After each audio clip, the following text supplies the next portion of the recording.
नमस्कार दोस्तों, स्वागत है आपका मेरे चैनल पे। आज हम बात करेंगे एंटी शिप मिसाइल की।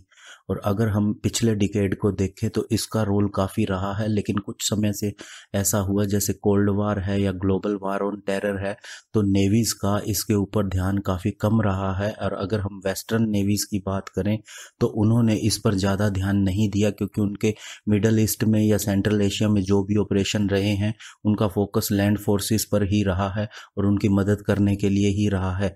लेकिन अभी जैसे चाइना और रशिया की पावर बढ़ती जा रही है और इनकी टेंशन भी वेस्टर्न कंट्रीज के साथ बढ़ी है, तो उनका ध्यान नेवल फोर्सेस पर गया है, क्योंकि दोनों देशों की नेवी काफ़ी ज़्यादा अपग्रेड हुई है। इसलिए अब ये देश भी सोच रहे हैं कि एक अच्छी एंटी शिप मिसाइल बनाई जाए। और आज हम बात करेंगे जो 3 या 4 जो अच्छी एंटी शिप मिसाइल मानी जाती है वो किन कंट्रीज के पास हैं और उनके क्या फीचर्स हैं, इसकी बात करेंगे। सबसे पहले बात करते हैं अमेरिका की। अमेरिका को अभी नई एंटी शिप मिसाइल की ज़रूरत है, क्योंकि अभी जो उनके पास मिसाइल है वो है हार्पून मिसाइल, जो 1977 में इंट्रोड्यूस हुई थी। और ये कोल्ड वार के समय में तो सबसे अच्छी एंटी शिप मिसाइल थी, लेकिन अभी की टेक्नोलॉजी को देखते हुए इसने अपने आप को उस हिसाब से अडॉप्ट नहीं किया है। अभी अमेरिका जो लंबी दूरी की यानी कि long range anti ship missile जो बना रहा है वो उनकी एयरफोर्स की मिसाइल JASSM क्रूज मिसाइल है, उसके ऊपर आधारित है और इसका डिज़ाइन अभी विकसित किया जा रहा है। और अगर हम बात करें JASSM मिसाइल की तो ये जैम रेजिस्टेंस है और स्टेल्थी है, यानी इसमें स्टेल्थ फीचर भी है।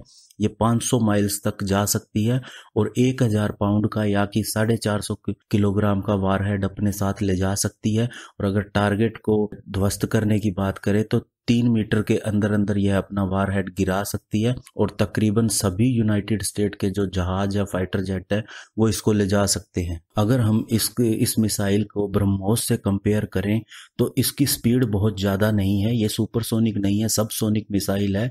लेकिन इसकी खासियत ये है कि इसके अंदर जो अपना डिज़ाइन ऐसा है या इसके अंदर जो सिस्टम लगे हुए हैं वो इसको रडार की पकड़ में नहीं आने देते, और इसलिए यह जल्दी से आइडेंटिफाई नहीं होती और अपने टारगेट को सीधा जाके लगती है।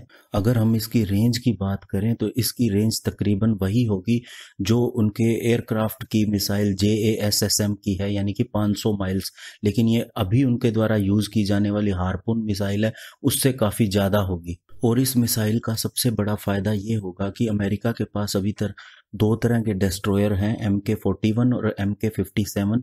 इनमें से एक है जो वर्टिकल लॉन्च सिस्टम पर आधारित है, तो ये LRSAM जो होगी दोनों पर फिट हो सकेगी। तो इससे फ़ायदा ये होगा कि उनके जो शिप हैं वो ज़्यादा से ज़्यादा मिसाइल कैरी कर सकते हैं। चलिए अब हम बात करते हैं रशिया की।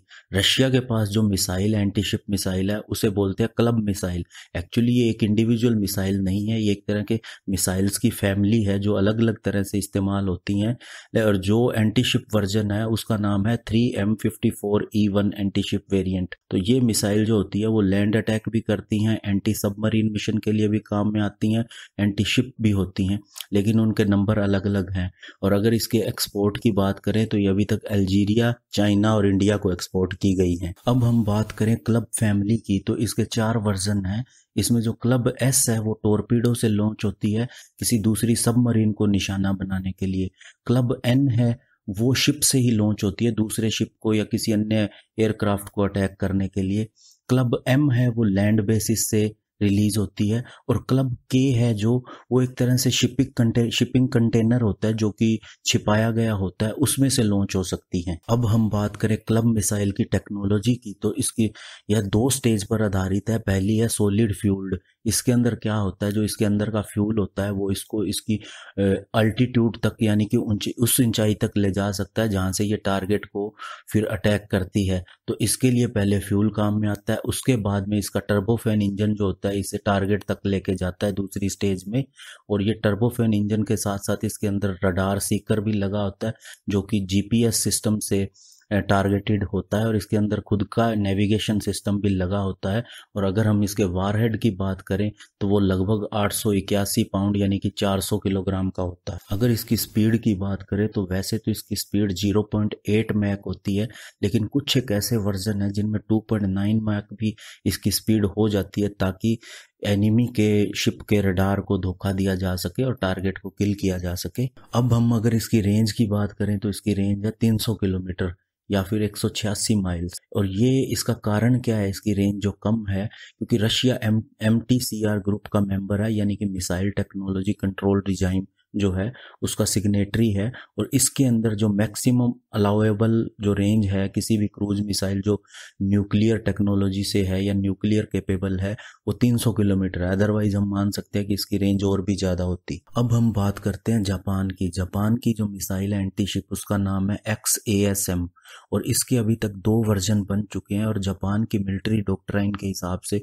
उनको स्मॉल एंटी शिप मिसाइल की ही ज़रूरत थी जो उन्होंने बनाई, लेकिन अभी उनकी ज़रूरतें बढ़ी हैं तो उस हिसाब से 3rd जनरेशन भी वो इसके बना रहे हैं। और जो XASM 3 इसे कहा गया है, इसको जापान गवर्नमेंट की रिसर्च एंड डेवलपमेंट इंस्टीट्यूट और उनकी private industry Mitsubishi heavy industries मिलके बना रहे हैं। और जापान की जो ये मिसाइल होगी, ये हाइपरसोनिक मिसाइल होगी।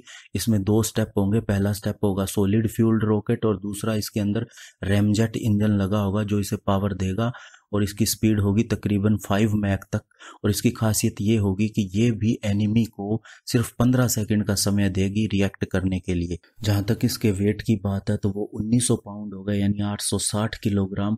और इसकी रेंज की बात करें तो 120 प्लस इसकी जो रेंज होगी, 120 माइल्स। और इसकी अगर वारहेड की बात करें तो वो अभी तक कोई भी खुलासा नहीं किया गया है। और इसका जो एयर टू सरफेस वर्जन होगा वो जापान के खुद के बनाए हुए F2 फाइटर जेट पर ये फिट होंगी।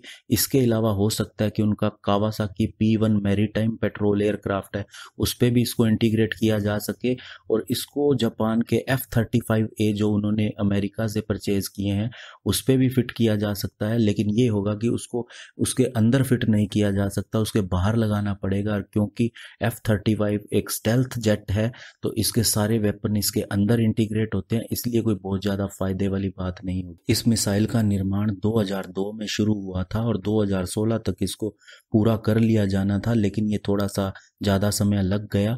लेकिन अब ये जापान को डिसाइड करना होगा कि ये मिसाइल उन्होंने केवल अपने लिए ही बनानी है या इसको प्रोडक्शन भी करना है दूसरे देशों को देने के लिए। लेकिन ये माना जा रहा है कि जापान अपनी फ्रेंडली कंट्रीज़ को ये मिसाइल दे सकता है। चलिए अब बात करते हैं भारत की। भारत के पास कौन सी एंटी शिप मिसाइल है, मुझे पता है आप जानते होंगे।